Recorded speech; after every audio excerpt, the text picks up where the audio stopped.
기도하시겠습니다. 임재 안에서 말씀을 나눕니다. 우리 모두 사모하는 심령 되어서 나눌 때에 새 차원이 열려 하나님의 기쁨이 되게 하여 주옵소서. 예수님의 이름으로 기도합니다. 아멘. 여러분 혹시 몸에 흉터 있으세요? 아, 그래요? 또 아침 잘 먹고 왔는데 왜 10이냐? 저는 그 몸에 특히 잘 자라는 흉터들 많이 있죠. 근데 턱하고 머리에 큰 흉터가 있습니다. 머리에는 정말 큰 흉터인데요. 제가 지금부터 한 8, 9년 전쯤에 그렇게 안 보이세요, 제가? 그 집에 연이 있었는데 연을 날리러 나가다가 저희 집에 그 안채가 있고 사랑채가 있었는데 사랑채에 있는 대문이 굉장히 큰 대문이 있었어요. 거기를 나가면 이제 동네로 이렇게 나갈 수가 있는데 그 대문을 나가서 연 가지고 연 띄울 기분을 나가다가 돌불에 걸려서 넘어졌어 그만. 그래가지고 턱을 아주 심하게 다쳤어요. 사실 머리하고 턱 흉터가 2개 있는데 오늘은 한 가지만, 머리는 다음에 써먹어야 돼. 기회가 있을지 몰라. 그때 마침 저희 외할머니가 와 계셔가지고 귀한 외손주 턱 다쳤다고요. 연장을 갖고 가고 그 돌불을 파내버리셨어요. 그 뒤로는 제가 거기 지날 때마다 다시는 그 길에 넘어지지 않았습니다. 우리가 갖고 있는 갖가지 종교의 모습들, 하나님의 형상을 가리는 것, 그 척하는 것들, 염려, 두려움, 단절, 죄, 그 모든 걸 오늘 다 파내시고 다시는 그런 돌불에 넘어지지 아니하는 오늘 나눔이 되기를 소망합니다. 아멘. 오늘 그 제목은 알면 씨앗이다. 알면 힘이다. 지식이다. 그런 말인데 알면 씨앗이다. 저도 처음 써봅니다. 이 말은. 씨앗은 심겨지고 자라고 열매 맺어서 그 모든 과정을 거쳐서 거듭남의 신비를 보여주죠. 마태복음 13장 53절에서 58절 말씀은 주제가 알면 무엇인가입니다. 과연 우리가 아는 것이 무엇인가? 제가 우연히 상당히 오래전 기억인데요. 한 목사님을 만났어요. 이런 얘기 나누다가 생각이 나서 혹시 목사님, A 목사님 혹시 아세요? 이렇게 물어봤어요. 그분이 눈이 커지면서 잘한다고 그러시는 거예요. 사실 속으로 뜨끔했어요. 왜냐하면 너무 잘한다면 겁나잖아요. 이상한 얘기 하실까 봐. 응? 너무 잘한다는 거 깜짝 놀라고. 아니 어떻게 이렇게 잘하세요? 그랬더니 그분이요 전에 전도사님이었어요. 그러는 거예요. 형광등이 반짝반짝. 전도사 거쳐서 다 목사 안수 받고 그러시잖아요. 전도사 모르는 사람이 누가 있어? 다 알지. 나만 모르. 그분만 놀랬나 봐. 안다는 것이 도대체 무엇인가? 안다는 것이 뭐예요 도대체? 내가 알고 있는 게 뭘 알고 있는 거예요?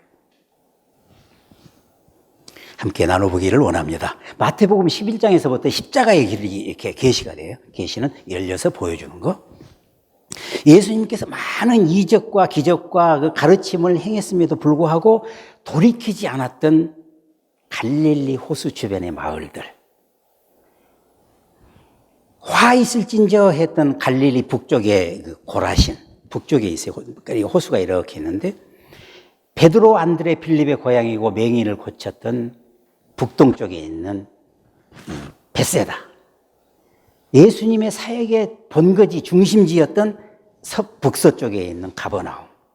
이 고라신, 벳세다, 가버나움 이 세 지역이 예수님께서 뭐라고 그러시냐면은 당신이 거기서 가리키시고 기적을 베풀고 그러신 지역이잖아요. 그런데 타락과 우상숭배와 교만으로 꽉 차 있는 두로와 시돈과 소돔보다 훨씬 더 악하다.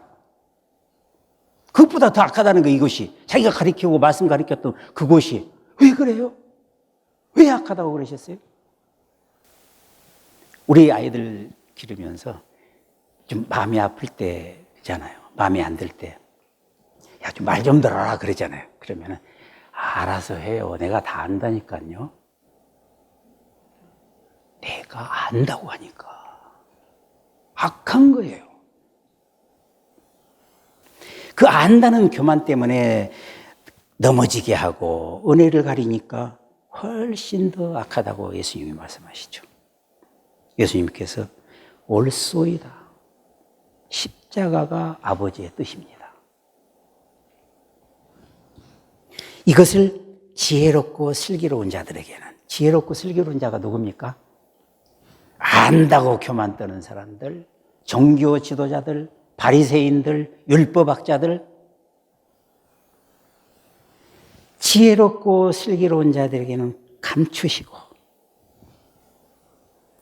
어린 아이들, 겸손한 자들에게는 나타내심을 감사하나이다.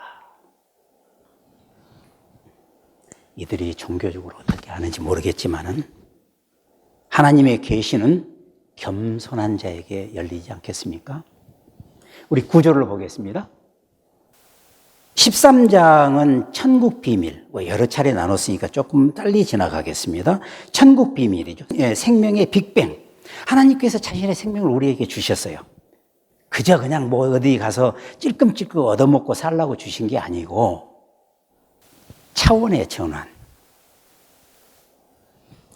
악마의 맷돌이 돌아가는 경쟁과 우열과 지배의 세상임에도 불구하고 그것을 초월해서 아버지의 뜻을 행함으로 말미암아 100배, 60배, 30배 열매를 맺습니다.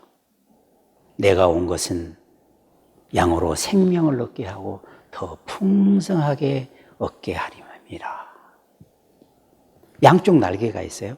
12장 46절에서 50절은 여는 구조이고 오늘 본문인 13장 53절에서 58절은 닫는 구조예요. 12장 46절에서 50절은 누가 예수님의 가족이냐, 누가 천국 가족이냐, 하나님의 뜻을 행하는 사람이 행하는 자가 천국 가족이다. 오늘 본문은 천국 비밀을 마감하는 절입니다. 53절에서 58절은 누가 예수를 하느냐, 목수의 아들 아니냐, 마리아의 아들 아니냐, 내가 다 아는 사람 아니냐, 누가 예수를 아느냐, 누가 예수를 과연 진실로 참으로 아느냐. 우리가 다 아는 사람, 그 다 아는 사람이잖아. 정말 그들이 예수를 알고 있을까요? 궁금하지 않을 수 없습니다. 13장의 핵심은 생명의 빅뱅입니다. 비유로 말씀하셨어요. 비유로 말씀하신 이유는 나뉘기 때문이고 돌이킨 자만이 받을 수가 있기 때문에 비유로 말씀하셨죠. 돌이키지 않고 중독받는 상태의 영생, 끈질기게 오래 사는 그 영생은 저주예요. 곰곰이 한번 생각 한번 해보세요. 돌이키지 않는 욕망. 낚시 가시면은 물고기 잡잖아요. 물고기 잡아서 올라오면은 바닥바닥 뛸 때마다 그 바늘이 물고기를 더 더 깊게 파고 들어가잖아요. 불나방. 불에 들어가면 타서 죽는 걸 빤히 알면서도 불에 날아든단 말이에요. 바닷물 마시면 계속 물을 마셔야 되잖아요. 돌이킴 없는 욕망, 중독이에요. 돌이킴 없는 욕망은 중독의 몸부림이기 때문에 저주예요, 저주. 13장 천국 비밀은 두 가지로 나뉜다고 말씀하십니다. 받지 않는 자와 받는 자로 나뉜다고 그래요. 받지 않는 자들은 끝까지 자기 세계를 지키는 사람. 왜요?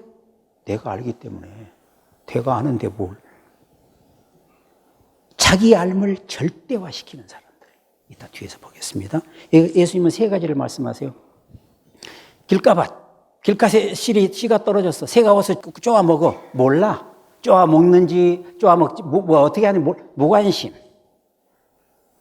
무관심한 사람 받을 수가 없어요. 어려움, 돌밭에서 싹 틔우기가 쉽지는 않죠. 버려진 돌밭. 그걸 21절에서는 환난과 박해라고 그러세요. 말씀과 거리가 멀어지는 거예요. 환난을 들리푸스라고 그래요. 억압당하는 그 부담이라고 한답니다. 박해는 디오게네스가 아니고 디오고마스. 이것은 무슨 말이냐면 디오코에서 나온 말인데 이 노예가 살다가 힘드니까 도망을 가잖아요. 그럼 개가 또 나오네. 개를 풀어가지고 추적을 하는 거예요. 쫓아가서 압박을 하는 거예요. 그게 이제 디오고마스란 말인데, 이게 번역상의 어떤 의미라기보다는 어떤 부담과 이 어려움이 오면은 말씀을 버려버려. 내 코가 10자인데 뭐. 말씀은 버려버려. 말씀을 받지 않는 사람들. 염려와 돈. 에어컨 좀 약하게 틀어. 돈이야, 돈 다. 모기지 또 내야 돼. 아이고, 학비 또 나왔네. 아니, 내가 벌써 또 말씀 만나기 인도 차례야? 온갖 염려와 같이 들어. 이래서 받을 수가 없는 거예요. 무관심, 어려운 염려, 돈의 그 공통점. 그 갖고 있는 중심의 특징이 뭡니까? 내가 주체예요.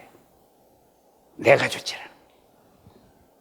내 판단과 아는 것이 나를 그냥 올라가 매는 거예요.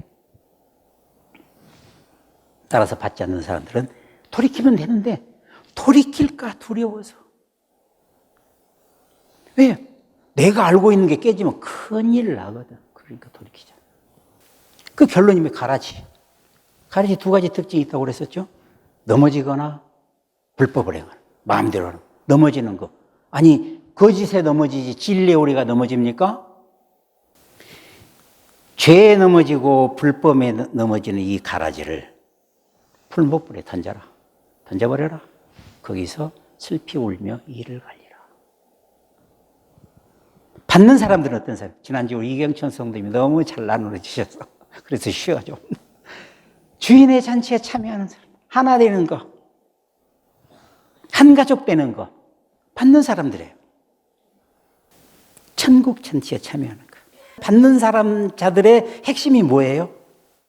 창조의 비밀을 아는 거예요. 창조의 비밀을. 1절에서 52절까지 창조의 비밀을 아는 게, 생명의 빅뱅을 아는 게, 그 결국 십자가. 왜요? 십자가는 하나님이 자기 자신을 온전히 모두를 다 내어주셔서 이 비조 세계를 만들으셨잖아요. 근데 그 완성된 창조의 완전한 모습이 어디서 나타나요? 십자가에서 나타나잖아요. 창조의 비밀. 내가 알고 있는 게 모든 것의 근원이 하나님이시기 때문에 십자가를 만나면 내가 아는 것을 내 의지, 내 지식을 다 하나님한테 다 내놓는 거예요. 드리는 거예요. 그게 예수님 기도하십니다. 겟세마네 기도에서. 나의 원대로 마옵시고 아버지의 원대로 하옵소서. 그 하나님의 섭리를 받는 길이 또 뭡니까? 보화와 진주 다 팔아. 다 하여.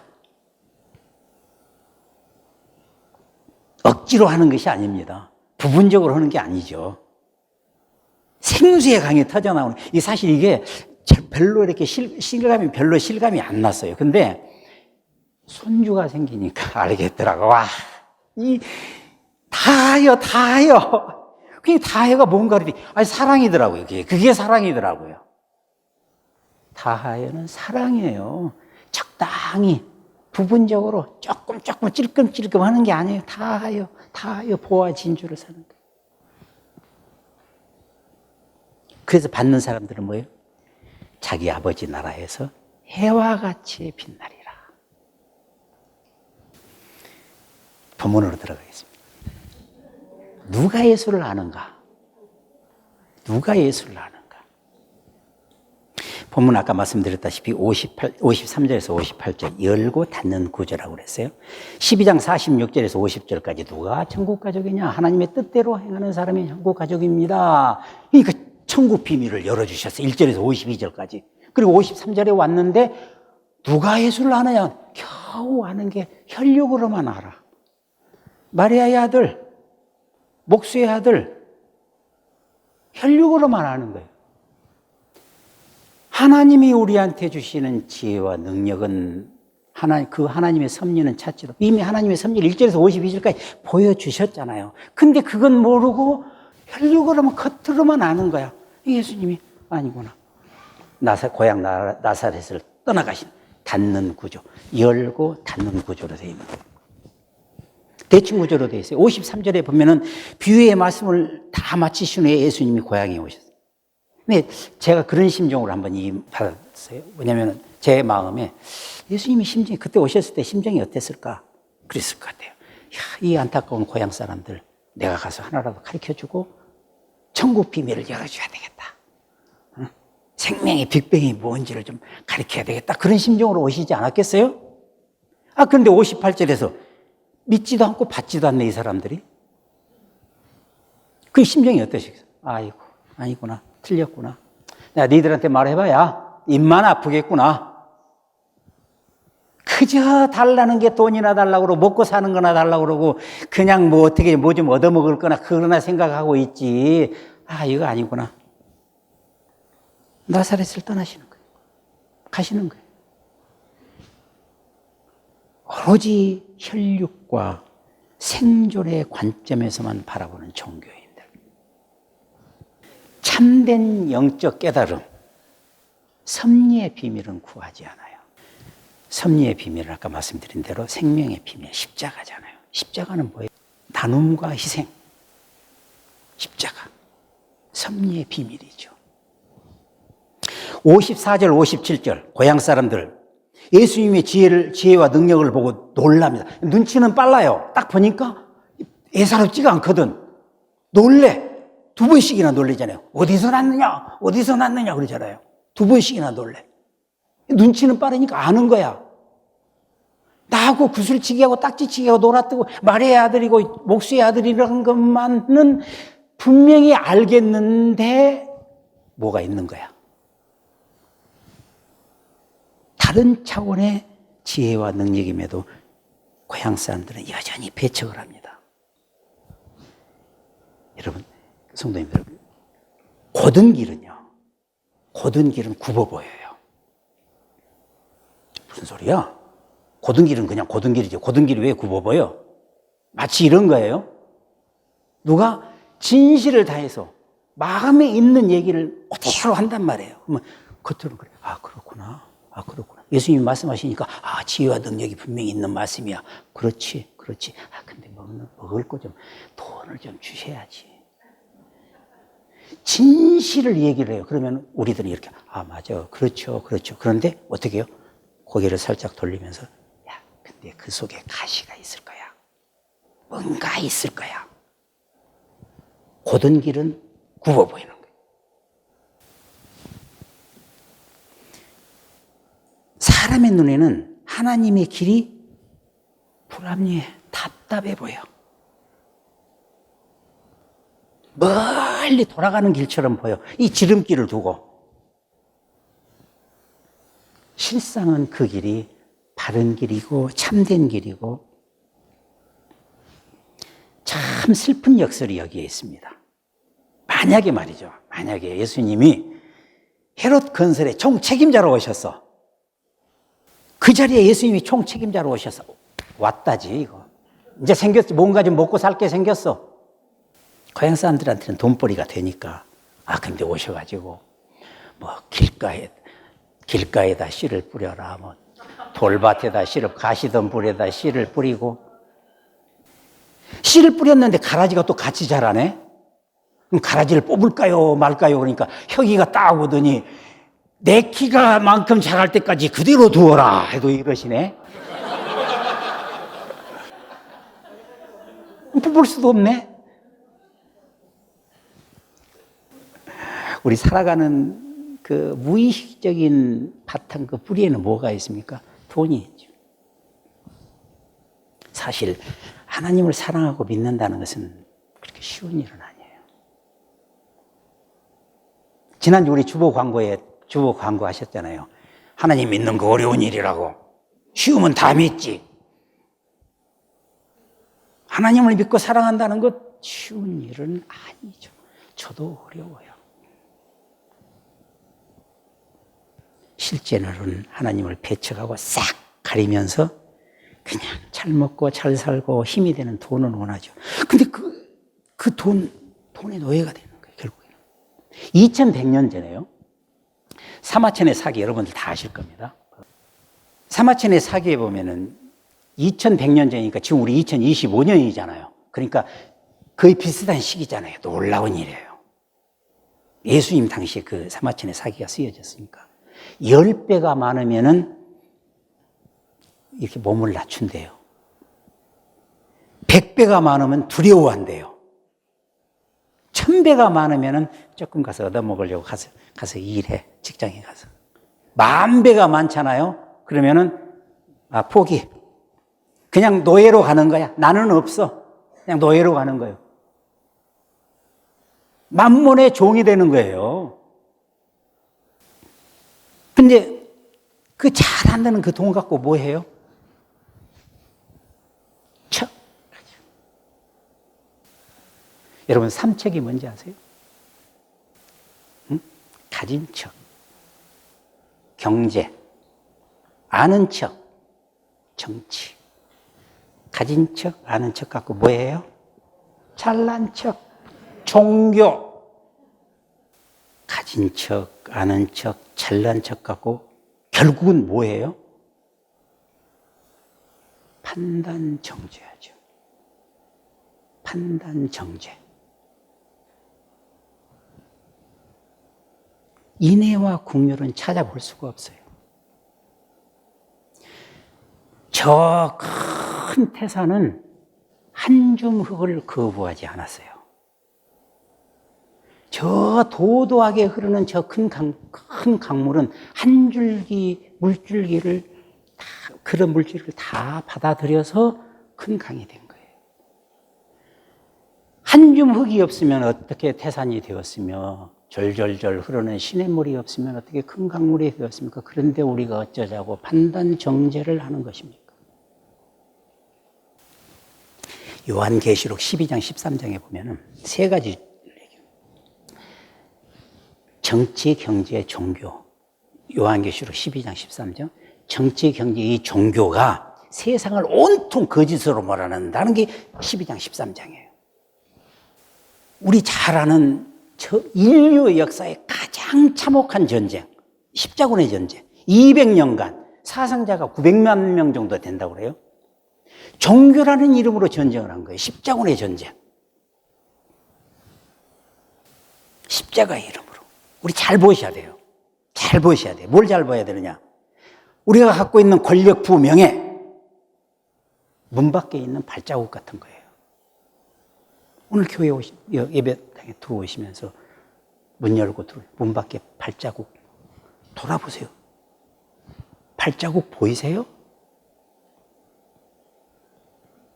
부와 명예와 권력, 발자국 같은 거예요. 어떻게 좀 안으로 들여가지고 보관을 좀 해보려고 해도 보관할 수가 없는 것이 권력과 부와 명예예요. 한국 보세요. 대통령 얼마나 명예롭고 좋은 자리예요. 권력도 있죠. 명예도 있죠. 아주 부도점으로 있잖아요. 그러면 그거 가지고 국민들을 잘 섬겨야 될 것 같은데 어디 조그만 데 들어가고 무슨 속옷을 입었느니 안 입었느니 의자에서 떨어졌느니 안 떨어졌느니 이러고 있어. 그게 권력과 부와 명예의 본질 그 현상을 보고 있는 거예요, 지금 우리가. 권력과 부와 명예. 돈의 실체. 지나가면 흔적도 안 보이는 거예요. 흔적도 안 보여요. 돌아보세요. 발자국이라도 흔적이라도 보이는지. 이것이 가장 잘 아는 돈의 실체입니다. 드디어 중심절에 왔습니다. 55절, 56절. 우리가 다 안다. 다 알아. 모르는 게 어디 있어? 다 알지. 어디서 났느냐? 놀래요. 몰라서 놀래나요, 지금? 알잖아요. 예수님의, 하나님의 섭리, 지혜와 능력을 우리 다 알잖아요. 근데 그건 안 봐. 겉에만 봐, 겉에만. 교회에 오시면 사람이 먼저 보이세요? 뭐가 먼저 보이세요? 그분의 입었는 옷을 먼저 보세요? 아니면 그분이 잘 모르겠어. 사람이 먼저. 그게 믿음이에요. 믿음 너무 어려운 거 아니에요? 사실 알고 보면. 딱 봤을 때 사람이 보이면 믿음이 있는 거예요. 사람이 안 보이고 그 사람의 겉모습이 보여. 믿음 없는 거. 우리가 알고 있는 그 지식, 지혜와 지식을 가장 그 성경적인 관점으로 말씀해 주신 게 야고보서 1장 5절이에요. 1장 5절에 너희 중에 지혜가 부족하거든 후히 주시고 꾸짖지 아니하시는 사람에게로 가라, 하나님에게로 가라. 그러면 주시리라. 이런 문제 있잖아요. 사람한테 가지 마세요, 우선. 물론 사람도 만나요. 사람한테 가지 마세요. 삶 가운데 문제가 있고 지혜를 구할 때가 있으시잖아요. 사람한테 가지 마세요. 하나님한테. 인애와 긍휼이 풍성하신 하나님한테 먼저 가세요. 창세기 3장에서 아담과 하와가 만약에 질문을 하나님 정말 그렇게 하셨어요? 라고 하나님께 물어봤다면 아마 사건의 전개는 완전히 달라졌을 거예요. 진리가 드러났을 거예요. 그 시편 118편 8절에 여호와께 피하는 것이 사람을 신뢰하는 것보다 낫다. 그 시편 118편 8절이 성경 66권 중에서 가장 가운데 있는 절입니다. 여호와께 피하는 것이 사람에게 피하는 것보다 낫다. 그게 성경의 가장 중심입니다. 그게 8절인데 9절에 여호와께 피하는 것이 고관들에게 피하는 것보다 낫다.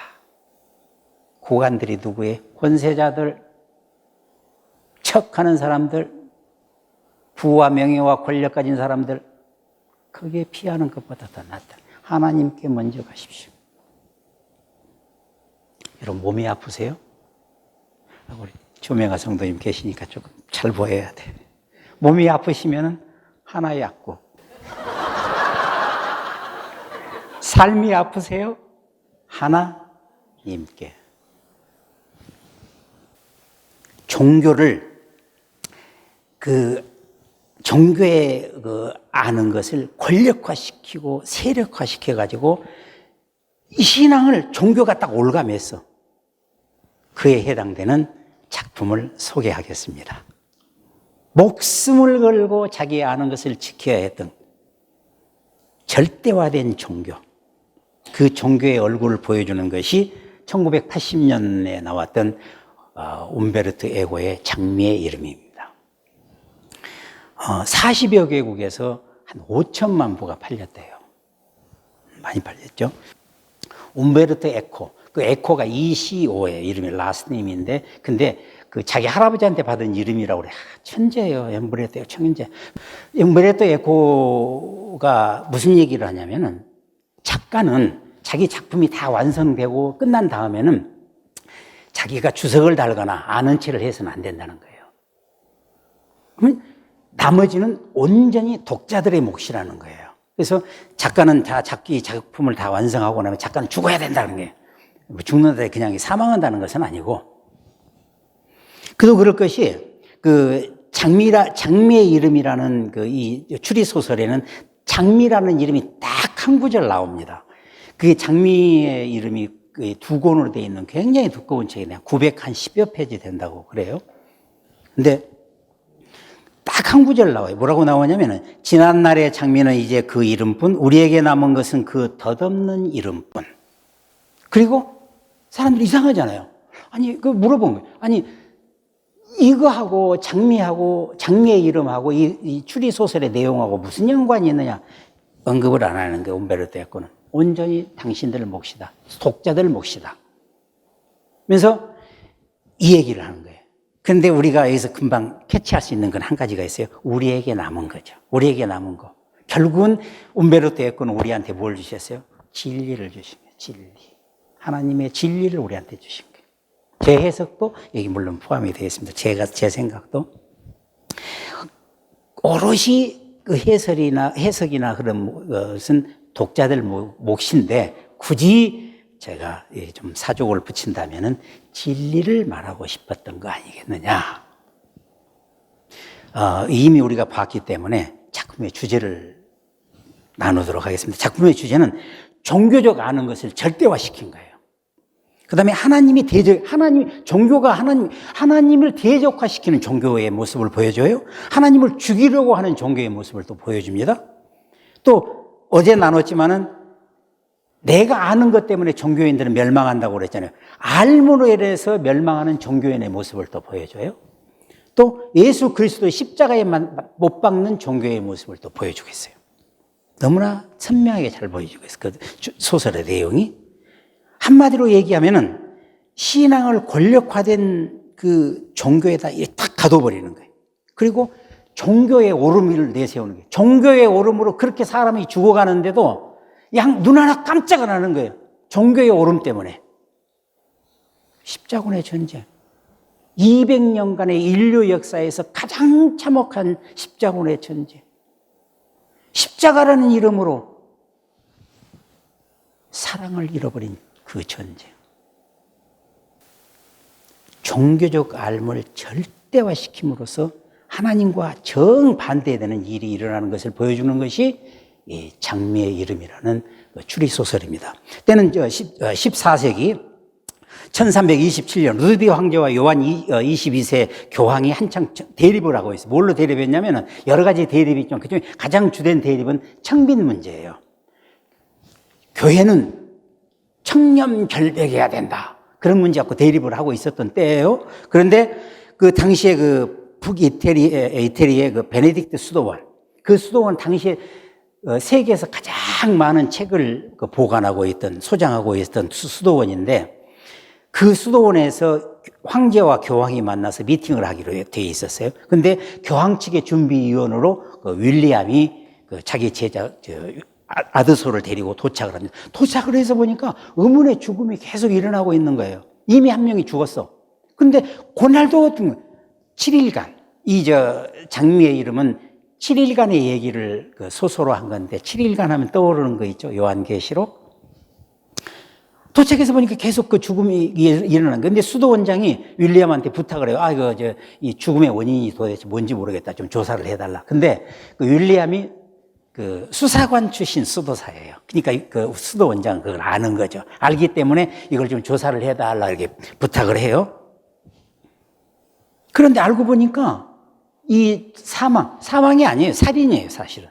사망이라고 살인이에요.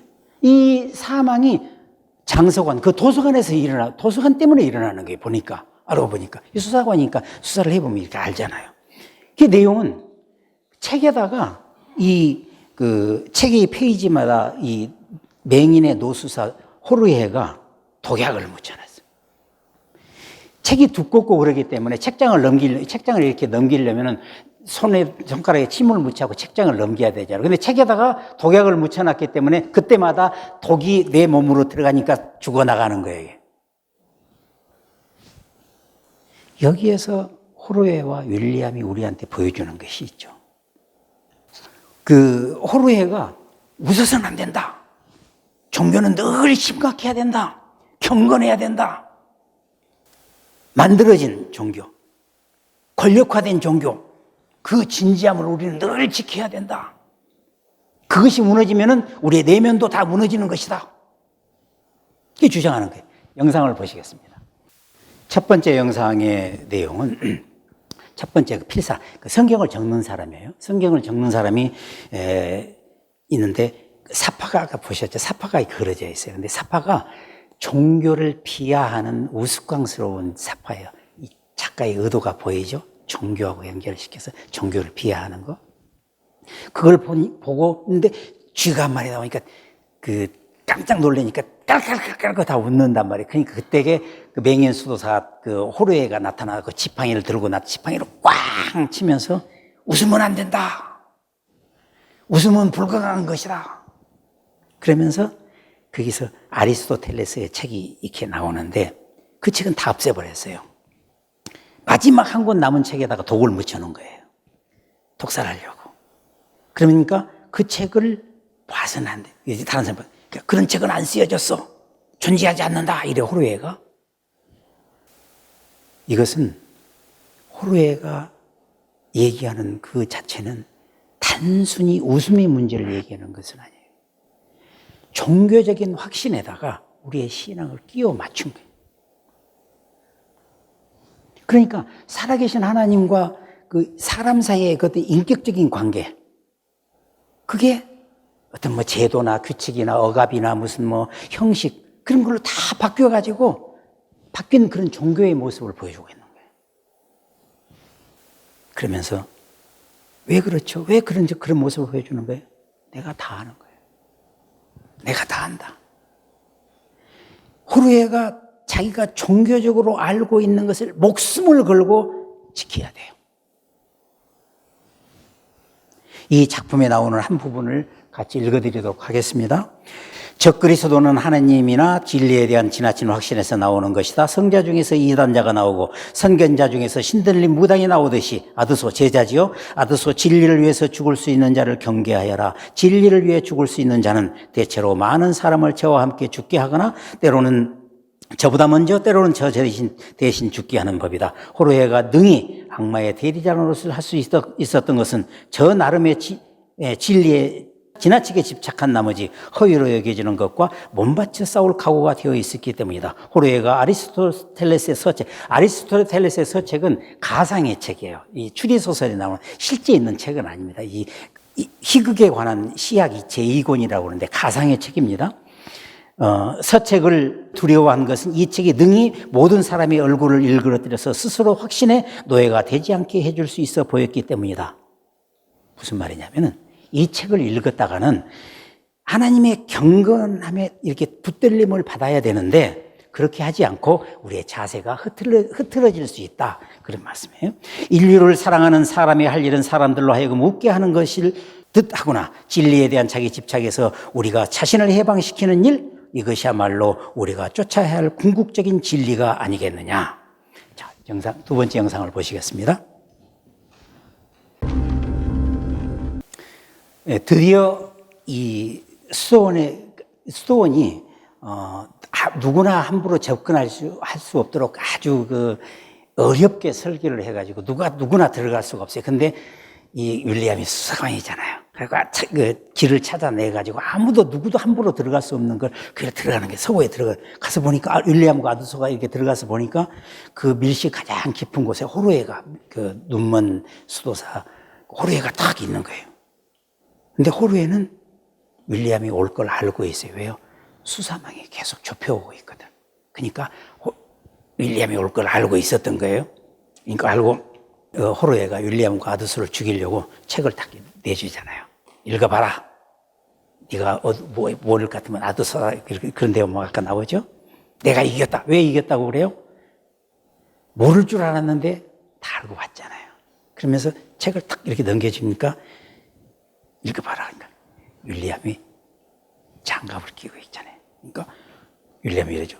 내가 장갑을 끼고 있다. 깜짝 놀라는 거예요. 아이고, 내 범행이 탄로가 났구나. 그래서 이제 호르헤는 놀래가지고 일어서 도망가다가 그 등불이 이렇게 넘어지는 바람에 도서관에는 불이 나고 호르헤는 그 독이 묻은 책을 씹어서 먹으면서 자결을 하고 그 윌리엄은 구사일생으로 살아나는 그런 내용이죠. 우리가 작품에서 나누지는 않았지만은 그 당시에 그 실존 인물이라고 합니다. 참 놀라운 일이에요. 우리 음베르토 에코가 이단 신문관이라고 하는 그 베르나르도 귀라는 그 아주 악한 신부예요. 그 사람한테 심판하면 모두 다 화형이야. 불에 태워서 죽이는 거. 화형이야, 다. 아주 악랄한 신부예요. 근데 악랄한 신부가 이게 도망을 가는데, 야, 나 죽게 생겼으니까 나 신부인데 좀 살려줘. 그러니까 백성들이, 있는 사람들이, 널 살려주긴 뭘 살려줘. 그냥 죽어. 그냥 죽는 걸로 이제 이 이야기는 끝이 나죠. 도대체 우리가 알고 있는 것이 무엇입니까? 세 가지로 한번 나눠보겠습니다. 알매 역설. 우리가 유일하게 아는 것은 모름을 아는 거예요. 소크라테스가 그랬잖아요. 나는 내가 모르는 것을 안다. 정말로 아는 사람은 나는 모른다 그러죠.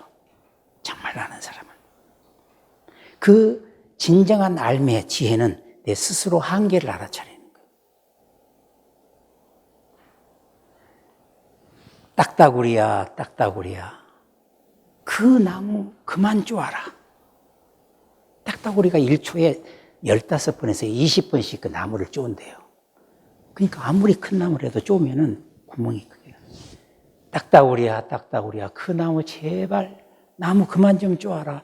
네가 그렇게 쪼아대는 바람에 나무 가운데가 구멍이 벌써 이렇게 반 이상이 났구나. 내가 이 구멍이 난 나무지만은 비바람이야, 풍파야, 내가 견딜 수 있는다 손치더라도 내가 쓰러지면 네가 거처할 집이 없어져. 뭘 아는 거예요? 그저 먹이만 찾기 위해서 그냥 쪼아대는 거예요. 거처할 곳이 없어진다는 건 모르는 거예요. 그 모름을 알아야지. 알매 역설이에요. 모르는 것을 아는 것. 듣고 깨달음은 없는 허망한 세상의 잡다한 소리들. 귀는 채우지만은 마음은 덩 비우는 소리들.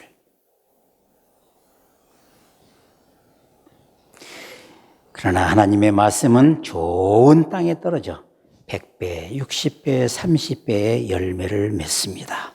알매 역설은 알수록 모르는 것입니다. 그 다음에 수학 1타 강사 저는 이분은 잘 모르는데 같이 한번 읽어보겠습니다.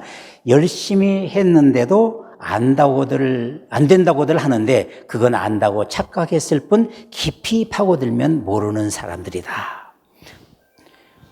두 번째, 알매 문제예요. 모르면 차라리 낫지. 아는 게 문제야. 모르면 차라리 괜찮아.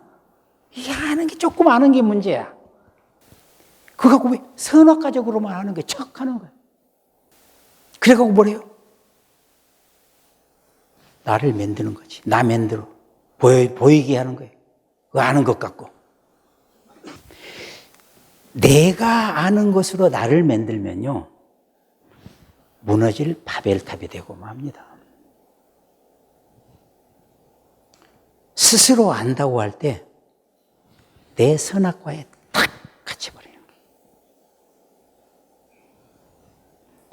나사렛 사람들은 예수의 말씀을 듣고도 우리가 다 안다. 내가 다 안다. 그러고는 배척을 했어요. 알매 문제죠. 고린도전서 15장 10절 우리 같이 한번 한 목소리로 읽습니다. 나의 나 된 것은 하나님의 은혜로 된 것이니 내게 주신 그의 은혜가 헛되지 아니하며 내가 모든 사도보다 더 많이 수고하였으나 잠깐만. 내가 수고했어. 내 노력이야. 내가 땀 흘려서 다 했어. 내가 땀 흘려서 이만큼 이루었어. 내가 했어. 사도 바울은 뭐라고 하십니까? 그 뒤에 같이 읽습니다. 내가 한 것이 아니요 오직 나와 함께 하신 하나님의 은혜로다. 내가 지금 여기 있는 것도 하나님의 은혜요. 수고하고 모든 그 은혜에 있는 것도 나의 기쁨이다. 문제는 알매 문제는 내가 했다는 거야. 내가 했다는 거야. 이런 생각이 왜 갑자기 이렇게 떠오르나 몰라. 참 용해.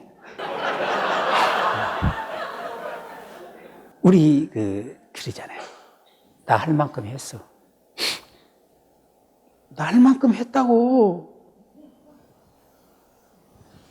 그럴 때가 가장 위험할 때.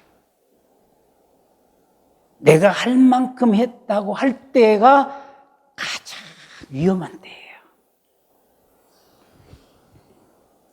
모든 것은 알매 문제야. 내가 안다 이거지. 내가 했다 이거지. 명한 대로 하였다고 종에게 감사하겠느냐? 이와 같이 너희도 명령받은 것을 다 행한 후에 이르기를 나는 무익한 중이라. 우리가 할 일을 한 것뿐이다. 세 번째, 진정한 암. 진정한 암은 뭐예요? 자신을 직면하는 거예요. 나를 직면하면 깨어지죠. 깨어져서 하는 게 진정한 삶이에요. 야곱이 하나님 오시면 환도뼈가 버려요. 그때 안 거예요. 내가 돌아보니까 평생을 남을 속이고만 살아왔어. 안 거예요. 직면한 거예요. 그때 비로소 자기를 아는 거예요. 직면했을 때. 평생 속이만 왔어. 더 이상은 이렇게 살 수가 없어. 이 직면함이 진정한 삶인 것이죠. 헨리 라운의 같이 한번 읽어볼까요? 거룩함이란 완전함이 아니라 자신의 불완전함을 인정하는 용기이다. 말로 아는 걸 내세우지 말라는 거예요. 자신의 삶을 있는 그대로 다 드러내는 것이 참된 길이다. 두 번째, 우리 헬렌 켈러의 말씀을 읽어봅니다. 같이 읽습니다. 삶은 사랑이요 빛이요 통찰이다. 헬렌 켈러가 말씀하신 거예요. 단순한 지식이 아니라 인간의 영혼을 밝히는 그런 삶을 말하는 거예요. 헬렌 켈러는 삼중고잖아요. 보지도 못하고 듣지도 못하고 말하지도 못했잖아요. 그런데 그 한계를 뛰어넘은 거예요. 그래서 한계를 뛰어넘어서 영혼의 눈으로 세상을 알게 된 거예요. 그러니까 그의 삶은 사랑이 되었고, 그의 삶은 빛이 되었고, 어둠 속에서 빛이 되었고, 그의 아는 것은 본질을 꿰뚫는 통찰이 되었던 것이죠. 고린도전서 8장 1절에 지식은 교만하게 하며 사랑은 덕을 세우나니, 내가 아는 것, 내가 지식으로 아는 것이 사랑으로 승화되어서 나아가야지, 그렇지 아니하고 내가 아는 것만 내세우면 멸망으로 이르는 넓은 문이 된다는 얘기예요. 세 번째 그게 봅니다. 윌리엄의 말. 참 그리스도인이라면 상대가 이교도들이라고 하더라도 배울 것은 배워야 마땅한 것이다. 참 이 윌리엄이 좀 초조하거나 무슨 문제 있으면 풀을 뜯어서 이렇게 먹는 습성이 있더라고요. 그 책의 내용에 보니까.